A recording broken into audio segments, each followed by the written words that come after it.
Habiendo hecho una caracterización de los medios porosos, porque vamos a estar hablando de escurrimientos laminares en medios porosos, ahora sí nos vamos a meter con la ecuación de Darcy, que la ecuación de Darcy surge de unas experiencias que realizó Darcy en los años 1856. Si bien, como vimos cuando analizamos los escurrimientos deslizantes, vimos que los escurrimientos que llamábamos de Darcy cumplían con la condición de escurrimientos deslizantes, haciendo una simplificación de las ecuaciones de Navier-Stokes. En realidad Darcy obtuvo una expresión para caracterizar el flujo en medios permeables a través de una experiencia muy sencilla, donde puso un medio poroso en un tramo de conducción y hizo que se desarrollara un escurrimiento a través de ese medio poroso poniendo dos tanques a distinto nivel. O sea, uno genera un flujo entre estos dos tanques poniendo un medio poroso en un tramo de conducción de sección ómega. Los resultados que observó Darcy en sus experiencias fue que los niveles piezométricos, si uno pone distintos piezómetros a lo largo de nuestro medio poroso, como está indicado acá, por ejemplo, los niveles piezométricos descienden siguiendo una línea recta. Es decir, que si uno midiera en distintas posiciones de nuestra conducción donde está el medio poroso, que es lo que está indicado acá en oscuro o acá indicado a través de las particulitas, uno puede ver que la variación de la línea piezométrica es lineal. E incluso también es la variación de la línea piezométrica, no de la presión. De hecho, uno podría poner esta conducción horizontal, más inclinada, y la pendiente de la línea piezométrica va a ser la misma. Por otro lado, también de su experiencia, Darcy obtuvo que el gasto es directamente proporcional a esa pendiente de la línea piezométrica. Entonces, vamos a tener una línea piezométrica recta y que el gasto es directamente proporcional a la pendiente de esa recta.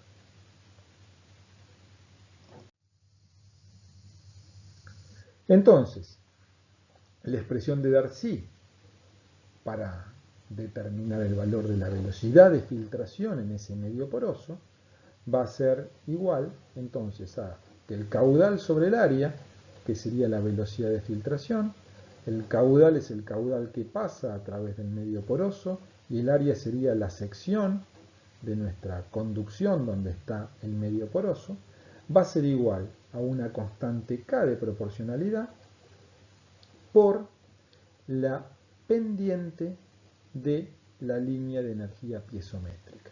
Fíjense que acá sería H1, bueno, acá está puesto como H mayúscula, pero es lo mismo, sería H1, y acá sería la energía que tenemos en la sección 1, y acá tenemos la energía piezométrica en la sección 2, H2. Entonces, la velocidad va a estar dada por H1 menos H2 sobre la longitud del tramo donde tenemos el medio poroso, y entonces nos queda definida la ecuación de Darcy.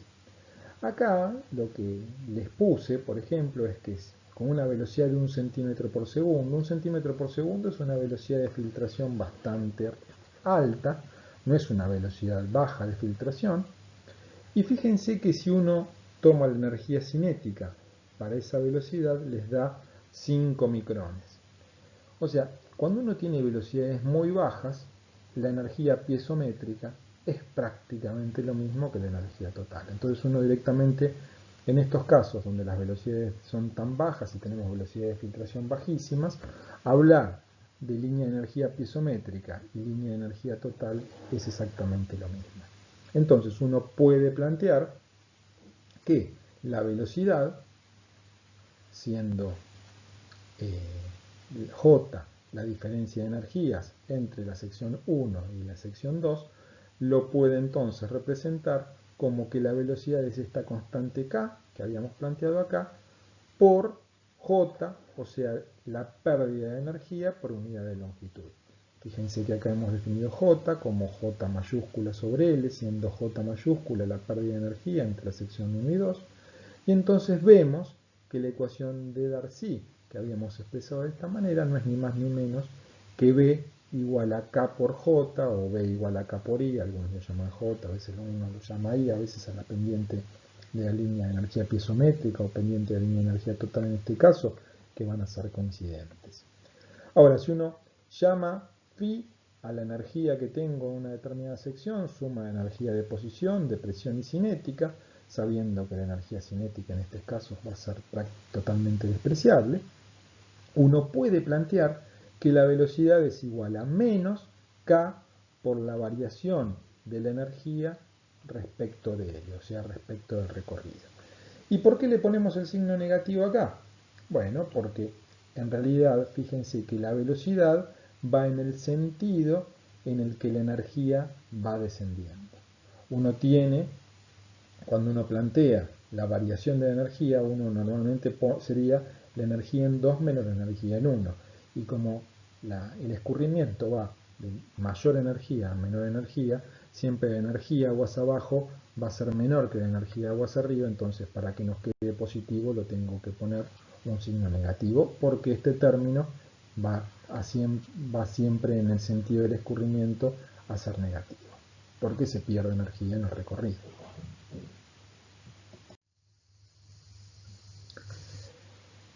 Hasta ahora vimos, entonces, planteamos la ley de Darcy. Esa ley de Darcy que vimos recién, que la velocidad es igual a menos k por la variación de la energía en el recorrido, es exactamente lo mismo que vimos en las clases pasadas de escurrimiento laminar cuando vimos los escurrimientos deslizantes y vimos que la ley de Darcy cumplía con la condición de los escurrimientos deslizantes. Es exactamente lo mismo. Ahora, la ley de Darcy tiene límites de validez y sí. Si uno, por ejemplo, graficara cómo varía la pérdida de energía a medida que va aumentando el caudal a través de un medio poroso, y vimos antes que el caudal variaba linealmente con la pérdida de energía. Entonces uno tendría que tener que permanentemente hay una variación lineal entre J y Q, como está indicado aquí en el gráfico. Ahora, cuando el caudal crece por encima de determinados valores, la realidad es que las pérdidas de energía empiezan a ser mayores en relación a lo que sería la variación lineal. Quiere decir que hay un sector donde empieza a alejarse de la variación, de la variación dada por la ley de Darcy, que es una variación lineal. ¿Y a qué se debe esto?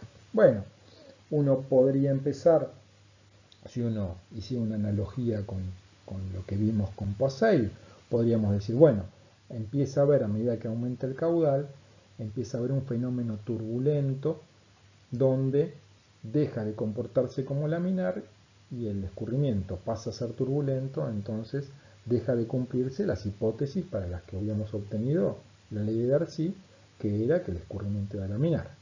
Bueno, esa podría ser una interpretación, pero lo llamativo es que cuando uno tiene una tubería, el cambio de laminar a turbulento es sumamente brusco. En cambio aquí, lo que uno tiene es que empieza gradualmente a alejarse de la variación lineal. ¿Y eso por qué es? Bueno, en realidad es porque, recuerden, cuando vimos los escurrimientos deslizantes, que uno obtenía una resolución o uno podía resolver las ecuaciones de Navier-Stokes, pero despreciando los términos de inercia. Y acá llega un punto, a medida que uno va aumentando el caudal, en que los términos de inercia, haberlos despreciado, implican un error porque empiezan a tener cierta importancia los términos de inercia, aunque en términos generales el escurrimiento pueda seguir siendo laminar, o en gran parte de los intersticios dentro de nuestro medio poroso es laminar, empieza a haber fenómenos o efectos de inercia que al no despreciarlos me van a generar errores. Por supuesto, en un medio poroso no es como en una tubería.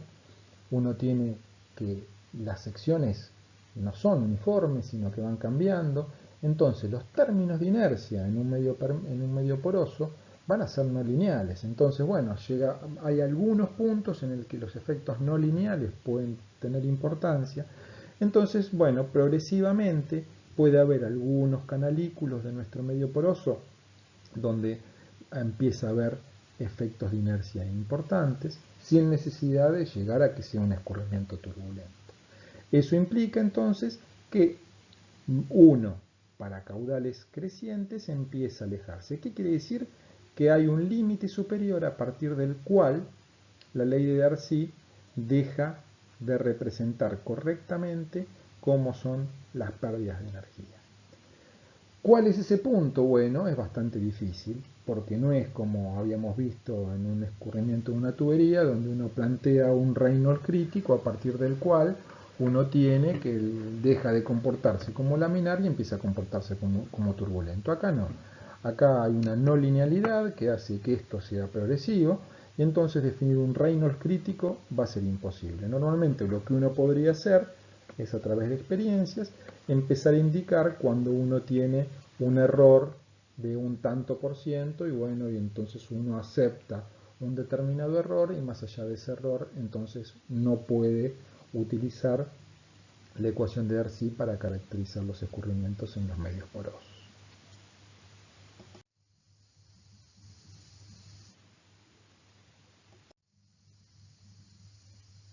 Desde el punto de vista teórico, el límite inferior de la ley de Darcy respecto de su límite de validez no debería existir, porque, como habíamos visto, la ley de Darcy es expresada como que la velocidad es igual a menos k, esa constante, por el gradiente de la energía, o sea, la variación de la energía en el recorrido, es válida justamente cuando las velocidades son tan pequeñas que podemos despreciar los términos de inercia, como habíamos visto en los escurrimientos laminares deslizantes.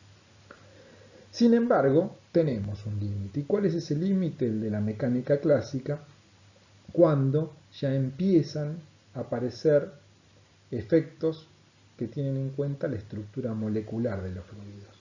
¿Cuándo pasa eso? Bueno, en el caso de escurrimiento a través de medios que son muy impermeables, como podría ser el caso de ciertas arcillas, donde son tan chiquitos los intersticios que los efectos moleculares pasan a tener cierta influencia. En esos casos, la ley de Darcy deja de ser válida, no porque desde el punto de vista teórico no sirviera, sino porque ahí ya la mecánica clásica, a partir de la cual nosotros definimos las ecuaciones de Navier-Stokes, ya deja de ser válida.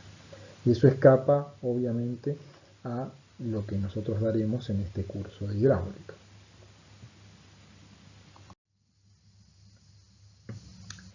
Ahora, vimos que la ley de Darcy la podíamos expresar como B igual a K por I, o B igual a menos K por la variación de la energía a lo largo del recorrido. Y en estos casos, tanto I o J o la variación de la energía respecto de L no tiene unidades, con lo cual el parámetro K, esta constante K, va a tener unidades iguales a la velocidad. Es decir, que K, que es el coeficiente de permeabilidad o simplemente la permeabilidad, va a tener unidades de longitud, es decir, va a tener unidades de velocidad, es decir, de longitud sobre el tiempo. Y esta permeabilidad o este coeficiente de permeabilidad va a depender tanto del fluido, fíjense que uno lo puede expresar como un parámetro que depende del fluido y otro que depende de la geometría del medio poroso. O sea, la permeabilidad no es lo mismo si el medio poroso tiene poros más chicos o canalículos más chicos y la porosidad es menor o mayor, por supuesto va a depender de eso, pero también va a depender del fluido que esté escurriendo. No es lo mismo si está escurriendo agua o si está escurriendo petróleo a través del medio permeable, ¿sí?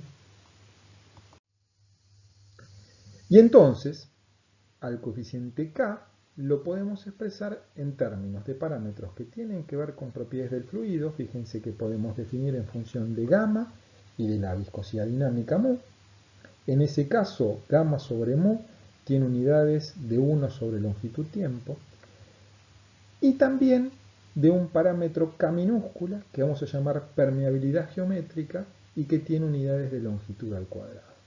Entonces, la permeabilidad va a ser el producto de gamma sobre mu, podemos asociarlo también a la viscosidad cinemática, y a un coeficiente de permeabilidad geométrica que tiene unidades de longitud al cuadrado.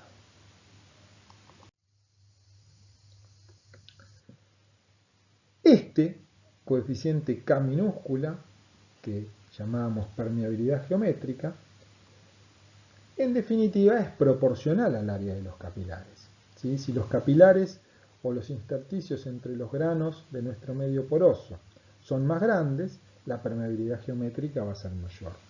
Y muchas veces entonces, por supuesto, los capilares también van a estar asociados al diámetro de los granos que conforman nuestro medio poroso. Si el diámetro de los granos es mayor, seguramente los capilares entre granos van a ser mayores. Entonces muchas veces uno asocia esta permeabilidad geométrica, al que habíamos dicho que tenía unidades de longitud al cuadrado, como una función del diámetro característico de los granos al cuadrado sobre un coeficiente, en este caso un valor A le pusimos, que es un coeficiente adimensional que también, por supuesto, es función de la porosidad. En la bibliografía, y a través de los trabajos de varios autores, algunos a partir de análisis teóricos, otros a partir de análisis empíricos, han demostrado o han obtenido, no tanto demostrado, sino han obtenido valores para distintos medios permeables de la permeabilidad geométrica como una función de la porosidad n y del diámetro característico de los granos que conforman el medio poroso. La permeabilidad n, recordemos que no tenía unidades porque era volumen de vacío sobre el volumen de la muestra, volumen total. Este no tiene unidades, pero está elevado a un coeficiente alfa. El diámetro característico de los granos está elevado al cuadrado porque es el que me va a dar las unidades de nuestra permeabilidad geométrica. Y entonces pueden encontrar un montón de fórmulas de este tipo donde C y alfa van a variar según el análisis que presente cada autor o cada persona que hizo estudios, ¿sí? También hay algunas fórmulas empíricas, como puede ser esta, donde da el valor de K a través de esta expresión, donde tiene en cuenta un D10. Es razonable, por ejemplo, acá que se tome un D10, que es un diámetro que caracteriza la porción más fina del medio poroso, porque normalmente los poros van a estar en general definidos, o el tamaño de esos canalículos van a estar definidos por los tamaños más chicos de material, que son los que van llenando los espacios entre los más grandes. Entonces, por ejemplo, esta es una expresión empírica que es función del D10. Este es para determinar el coeficiente K de permeabilidad geométrica. Esta otra ecuación, también empírica, también en función del D10, sirve para determinar el coeficiente K de permeabilidad, no la permeabilidad geométrica, sino el coeficiente de permeabilidad, y esta es válida para agua. Evidentemente, esta también tiene en cuenta el peso específico y la viscosidad del agua. Ahora bien, yendo a esta expresión de aquí, donde hay un montón de autores que han definido cómo es la permeabilidad geométrica en función de la porosidad y del diámetro al cuadrado, voy a hacer a continuación un análisis muy simple que tiene que ver con lo que es la analogía capilar para determinar el coeficiente de permeabilidad geométrica. En la analogía capilar, lo que uno considera es un medio poroso, como el que está aquí graficado, que está conformado por un número n de canalículos que están representados acá. Cada uno de estos canalcitos va a tener una longitud L'. Fíjense que si uno toma una porción del medio poroso de longitud L, los canales, como tienen varias curvas, que es lo que llamamos tortuosidad, va a tener una longitud mayor que L. L' lo podemos caracterizar como T por L, donde T es la tortuosidad de esos canales intersticiales. Y en la analogía capilar lo que uno considera es que en cada uno de estos canales uno aplica la ecuación de Poiseuille como si fuese un pequeño conducto de diámetro uniforme. ¿Sí? Obviamente es una analogía, es una simplificación del fenómeno, como para ver en este caso cuánto nos daría el coeficiente de permeabilidad geométrica. ¿Sí? Es una simplificación, es un análisis hipotético como para ver un orden de magnitud. Entonces, aplicamos la ecuación de Poiseuille a este conducto capilar y, de acuerdo a lo que vimos en la clase pasada, la ecuación de Poiseuille nos daba el caudal y este caudal va a ser igual a gamma, el peso específico, por la pérdida de energía, por pi, por el diámetro de la cuarta. El diámetro este es el diámetro de cada uno de estos canalículos, de estos conductos capilares, sobre 128 mu, viscosidad dinámica, por L', donde L' es T por L. ¿Sí? Entonces, reemplazando L' por T por L y diciendo, bueno, en esta área de medio poroso y en esta longitud voy a tener n conductos. O sea, si yo voy sumando todos los conductos que tengo aquí, voy a tener n conductos. Entonces el caudal total que va a pasar por este volumen de nuestro medio poroso en esta dirección va a ser n veces lo que pasa por cada uno de estos conductos capilares. Tenemos esta expresión del caudal, entonces. La porosidad del macizo que vimos en el gráfico anterior también lo podemos calcular. Sabemos que la porosidad va a ser el volumen de vacíos sobre el volumen total del medio poroso. El volumen de vacíos va a ser n veces, porque teníamos n canales capilares, de pi por el diámetro al cuadrado sobre 4. Este diámetro es el diámetro del conducto capilar, por L por T, donde L por T es L'. Entonces, esto es el volumen de vacío, son el volumen de los n canales capilares que tenemos. Y el volumen total va a ser el área transversal de nuestro medio poroso por la longitud. ¿Sí? Entonces, lo que hacemos de esta ecuación de la porosidad es despejar pi d cuadrado sobre 4. El L se nos va con este L, paso el gamma multiplicando acá, n y t dividiendo, entonces nos queda que pi d cuadrado sobre 4 es el área del volumen de medio poroso que consideré por la porosidad sobre el número de canales capilares por t. Y esto lo voy a reemplazar en la ecuación del caudal que habíamos obtenido antes de acuerdo a la ecuación de Poiseuille para los n conductos capilares. Entonces, reemplazando esto aquí, nos va a quedar que el caudal es n por gamma j d cuadrado, el área del volumen de medio poroso que consideramos, la porosidad 32 por la viscosidad, por T, por L, por T de nuevo y N. El N se nos va con N, el T y el T nos va a quedar T cuadrado y en definitiva el caudal lo puedo expresar a través de esta ecuación. Si hacemos el caudal sobre el área del medio poroso que habíamos considerado, nos va a quedar la velocidad de filtración en el medio poroso. Y la velocidad de filtración en el medio poroso, que es caudal sobre el área del medio poroso, nos queda definida a través de esta expresión. O sea, esto dividido el área, es esto de aquí.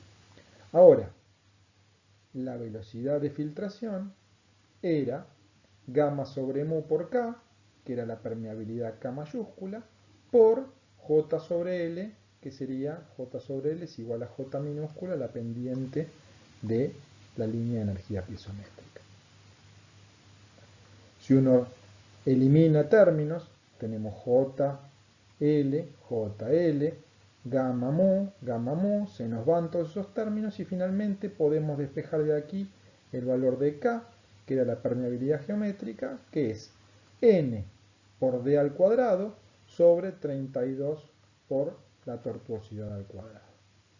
Si uno tiene, por ejemplo, una distribución con elementos esféricos o más o menos esféricos, uno podría decir que la tortuosidad es del orden de 1,6, entonces en definitiva uno podría obtener los valores de C y de alfa en una expresión del tipo de las que habíamos presentado que varios autores daban valores. En este caso, alfa ¿cuánto sería? Alfa sería 1 y C sería 1 sobre 32 por la tortuosidad al cuadrado. Entonces fíjense que a través de este análisis muy sencillo de la analogía capilar, uno obtiene un valor de permeabilidad geométrica que respeta de alguna manera estas ecuaciones en las que normalmente en la bibliografía pueden encontrar distintas variantes para determinar la permeabilidad en un medio poroso.